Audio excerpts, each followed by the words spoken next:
Okay, welcome back, everybody. Cloudy skies to start the day. There we go.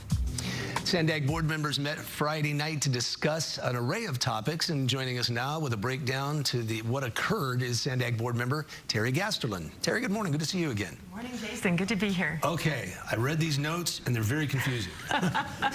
Well, it is confusing. There's a lot going on at Sandag with contracts and invoicing. And what the Sandag board learned about a year ago was that some of those contracts were winding up being paid out at higher amounts than they originally contracted. So we asked the question, what's really going on? We have an independent performance auditor. This is a person, her name is Courtney Ruby, and Courtney Ruby sampled 1,700 contracts, she and her team. They looked at them and they realized that in fact about 1/3, 32% and change, were not being documented properly.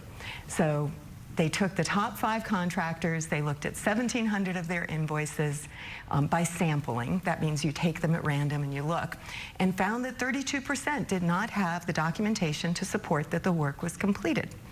About 4%, 3% didn't have the right signatures, or they didn't have the right rates being paid out. So there were problems. So were the contractors just billing more? Or is there somebody accountable on the board of Sandag?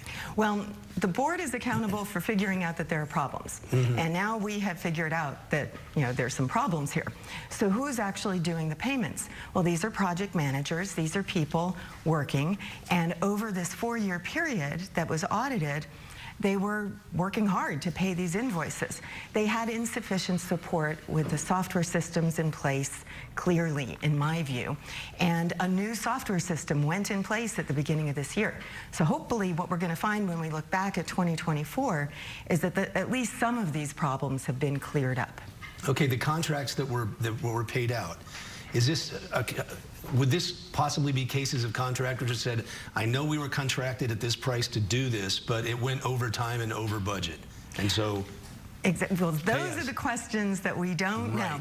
And really, in many ways, this audit has opened many more questions than we had in the first place. So now we know that, yes, the invoices were improperly documented, sometimes lacking the right signatures on it, and sometimes paying out at rates that were not in the original contract. So our new CEO of Sandag, Mario Orso, is putting into place what he's calling a contracts management support unit.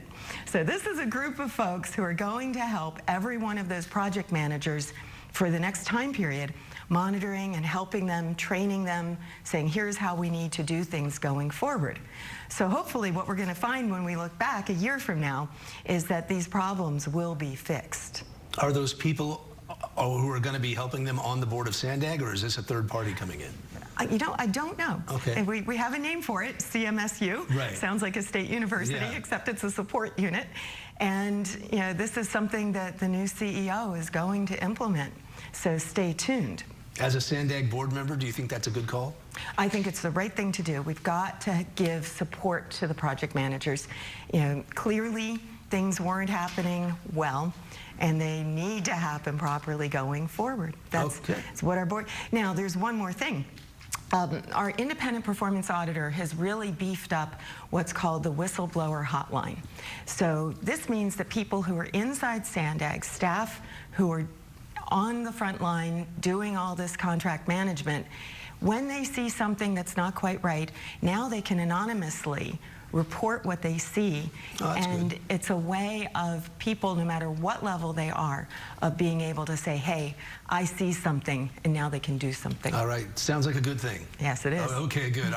We'll talk to you about, as this progresses, we'll talk to you about. Yeah. And we got a railroad to talk about, too. Absolutely. That's a whole nother mess. That's a big one. All right, Terry Gasterlin. Thanks, Terry. Thank you, Jason.